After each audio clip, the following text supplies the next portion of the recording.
Hey friends, if you encounter GeForce Experience Error 0x0003 on Windows, then please watch this video. I will guide you through the resolutions. So the first solution is through the Service Manager. Search for services in the Windows search bar and go to the services window. Now scroll down to NVIDIA. You'll find the NVIDIA Display Container LS service. Right click on it and restart it. I won't click on it because I'm recording the video, but you have to click on restart.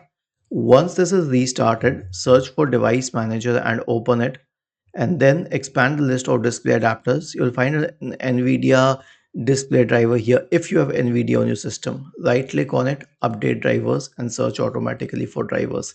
That's it. There's nothing else that you can do about this situation except for these solutions.